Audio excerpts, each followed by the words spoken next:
संगीता, यह लो लाल रंग की साड़ी। जब मैं ऑफिस से लौट कर आऊँ तब तुम यही साड़ी पहने हुए मुझे मिलना। और हाँ, अच्छे से तैयार हो जाना, आज बहुत ही खास मेहमान आने वाले हैं। जी, वह तो ठीक है, लेकिन यह तो बताइए आखिर इतना खास आने वाला कौन है? ज़्यादा सवाल जवाब मत करो, जितना मैंने कहा है उतना करके रखना, समझी? इतना बोलकर संगीता का पति महेश अपने ऑफिस निकल जाता है, लेकिन उसके जाते ही संगीता का नौकर रामू संगीता से बोलता है। दीदी, आप ये साड़ी बिल्कुल मत पहनना, नहीं तो गजब हो जाएगा। आप नहीं जानती इस साड़ी के पीछे का राज है। आज शाम को जैसे ही संगीता सोकर उठी तो उसके घर में हर तरफ चहल पहल मची हुई थी। संगीता की माँ उसके छोटे भाई से कह रही थी, तू जल्दी से मार्केट जा और नाश्ते का सारा सामान ले आ, और देखना भुलक्कड़ कहीं के कुछ सामान भूल मत जाना। हाँ हाँ ठीक है माँ, मैंने सामान की सारी लिस्ट बना ली है, मैं नहीं भूलूंगा। माँ, इतनी भी क्या जल्दी है नाश्ते के सामान की? कोई आ रहा है क्या? हाँ बेटी, वह कुछ मेहमान तुझे देखने के लिए आ रहे हैं। तू भी जल्दी से ढंग के कपड़े पहन ले। जब वो लोग आएंगे तो चाय बनाकर खुद ही लेकर आ जाना। माँ के कहने पर संगीता हल्का फुल्का मेकअप करके तैयार हो जाती है। कुछ ही देर में मेहमान घर पे आ जाते हैं। संगीता की माँ उनके साथ बैठकर बातचीत करने लगती है। कुछ देर बाद जब संगीता चाय की प्लेट लेकर उनके पास जाती है तो मेहमानों के बीच ही एक औरत संगीता को बहुत ध्यान से देखती है। उसके देखने से यह अंदाजा लग रहा था कि संगीता उसे बिल्कुल पसंद आ चुकी थी। कुछ देर की बातचीत के बाद वे सभी अपने घर चले जाते हैं। घर जाकर लड़के की पिताजी संगीता की माँ को फोन करते हैं। संगीता जी, मेरे बेटे और मेरे पूरे परिवार को आपकी लड़की बहुत पसंद आई। अब जल्दी ही मैं आकर किसी दिन शादी की दिन तारीख पक्की कर लेता हूँ। जी जी भाई साहब, स्वागत है आपका, आप कभी भी आइए। संगीता की माँ ऊपर वाले का शुक्रिया अदा करती है। 4 महीने बाद महेश और संगीता की शादी फिक्स हो जाती है। इन 4 महीनों में संगीता और महेश की थोड़ी बहुत बातचीत फोन पर हो जाया करती थी। खैर, कुछ ही दिनों में उन दोनों की इंतजार की घड़ियां खत्म हो जाती हैं और वह दिन भी आ गया जब संगीता महेश की दुल्हन बनकर उसके घर आ जाती है। शादी की पहली रात जब महेश संगीता के पास आया तो तुम जानती हो मैं तुम्हें कितना प्यार करता हूँ। जब मैंने तुमको पहली बार देखा था उसी समय मैंने सोच लिया था कि मेरी दुल्हन सिर्फ तुम ही बनोगी। तुम मुझे सारी लड़कियों से अलग लगी। मैं ज़िंदगी भर तुम्हें खुश रखूँगा। मैं चाहता हूँ कि तुम हमेशा यूं ही खूबसूरत दिखो, इसलिए मैंने सारे काम काज के लिए नौकर लगा रखे हैं। महेश की ऐसी प्यारी प्यारी बातें सुनकर संगीता उसकी दीवानी हो गई। अब शादी के लगभग 6 महीने हो चुके थे। महेश ने संगीता को वह सारी खुशियां दे रखी थी जिसको संगीता ने सपनों में भी कभी नहीं सोचा था। एक दिन जब महेश अपने ऑफिस से घर आया तो संगीता, मुझे कल ही ऑफिस के काम के लिए बेंगलुरु जाना है। वहाँ मुझे हफ्ते 2 हफ्ते रुकना पड़ सकता है, इसलिए वहाँ जाने से पहले मैं सोच रहा हूँ कि तुम्हें तुम्हारे मायके छोड़ दूँ। ठीक है, जैसा आपको उचित लगे, पर कोशिश कीजिएगा कि जल्दी वापस आ जाइएगा। अगली सुबह महेश संगीता को उसके मायके छोड़ते हुए एयरपोर्ट की ओर निकल गया। लेकिन 2 हफ्ते के बाद जब महेश घर वापस आया तो उसका मिजाज एकदम बदला हुआ था।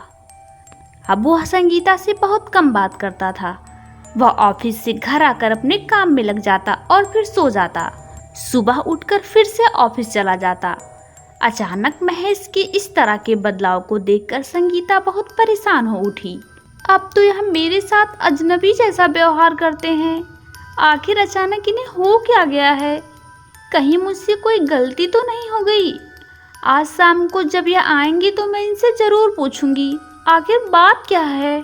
शाम को जब महेश ऑफिस से अपने घर आता है तो फिर से अपने काम में लग जाता है। जब देखो काम काम, अब तो आपके पास मेरे लिए टाइम ही नहीं होता। संगीता, तुम्हें किस चीज़ की ज़रूरत है? मैंने हर चीज़ की व्यवस्था तो कर रखी है ना घर में। ऑफिस का काम है, तुम्हें इतना तो एडजस्ट करना ही पड़ेगा। महेश, आपकी कमी को यह सारी व्यवस्थाएं पूरी नहीं कर पाती। थोड़ा टाइम मेरे लिए भी निकाल लीजिए। इस बार महेश ने संगीता की बात को अनसुना करते हुए अपने काम को करना जरूरी समझा। संगीता उदास मन से अपने कमरे में चली गई और सोचने लगी, जो इंसान मुझे इतना टूट कर प्यार करता था, अचानक उसमें इतना बदलाव कैसे आ गया? आखिर हो क्या गया है इनको? इस तरह एक एक दिन निकल रहा था। एक दिन जब महेश अपने ऑफिस से आया तो बहुत खुश नजर आ रहा था। क्या बात है, आज आप बहुत खुश नजर आ रहे हैं। हाँ संगीता, आज एक गुड न्यूज़ है, लेकिन उसे मैं तुम्हें कल बताऊंगा। फिलहाल मुझे बहुत कस की भूख लगी है, तुम मेरा खाना जल्दी से लगा दो। संगीता चुपचाप महेश के लिए खाना लगाने लगी और खामोशी से अगले दिन का इंतजार करने लगी। अगले दिन शाम को जब वह अपने लॉबी में बैठकर कुछ काम कर रही थी, तभी घर के सामने गाड़ी की हॉर्न की आवाज आई। जब संगीता ने घर का दरवाजा खोला तो सामने एक गाड़ी खड़ी थी जिसमें महेश बैठा हुआ था। संगीता, यहाँ आओ और यह लो साड़ी, इसे पहनकर जल्दी से तैयार हो जाओ। और हाँ, इसके साथ की मैचिंग वाली ज्वेलरी पहनना बिल्कुल मत भूलना। एक बहुत ही आलीशान पार्टी में चलना है।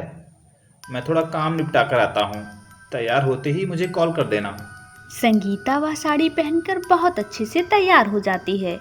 साड़ी और ज्वेलरी की मैचिंग में वह आज बहुत खूबसूरत लग रही थी। वह बार बार मुस्कुराकर अपने आप को शीशे में देख रही थी कि तभी उसके घर की डोरबेल बज उठती है।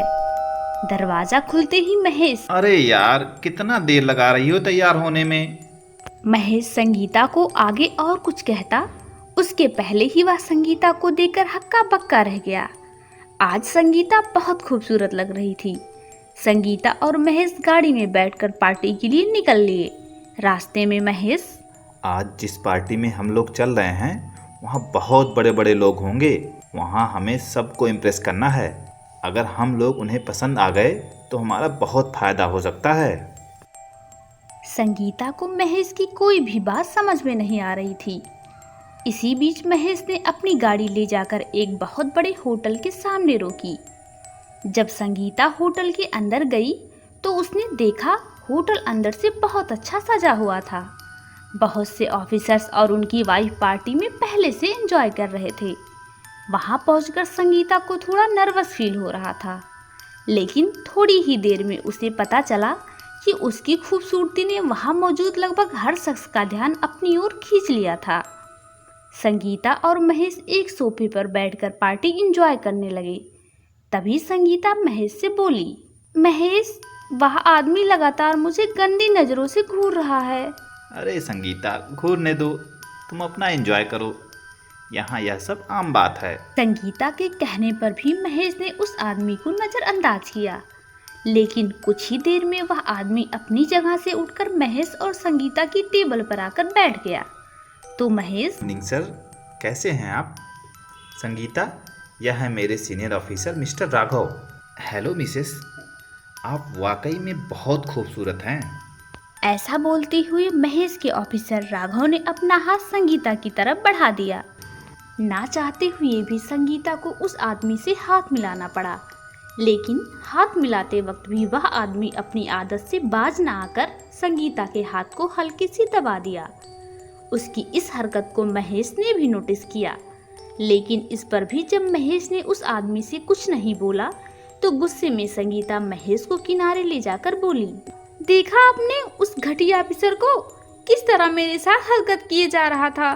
अब चुप भी करो यार संगीता, अगर मिस्टर राघव चाहेंगे तो मेरा प्रमोशन बहुत जल्दी हो जाएगा। अब तुम भी थोड़ा कोऑपरेट कर लो। पार्टी खत्म होने के बाद मिस्टर राघव महेश को एक किनारे ले जाकर संगीता को इशारे कर कर के बात कर रहे थे। उन दोनों की इस तरह की खुसर पुसर को देखकर मन ही मन संगीता को बहुत गुस्सा आ रहा था। दोस्तों, क्यों कर रहा था महेश अपने ऑफिसर की इस घटिया हरकत को बर्दाश्त? आखिर क्या प्लान कर रहे थे महेश और उसके सीनियर मिलकर? क्यों महेश बार बार संगीता को एडजस्ट करने की बात कर रहा था? इन सारे सवालों के जवाब मिलेंगे आपको हमारी कहानी के अगले भाग में। दोस्तों, अगर आपको हमारी कहानी का यह भाग पसंद आया तो अगला भाग देखने के लिए तुरंत ही हमारे चैनल को सब्सक्राइब करें और प्यारे प्यारे कमेंट करना बिल्कुल भी मत भूलें। धन्यवाद।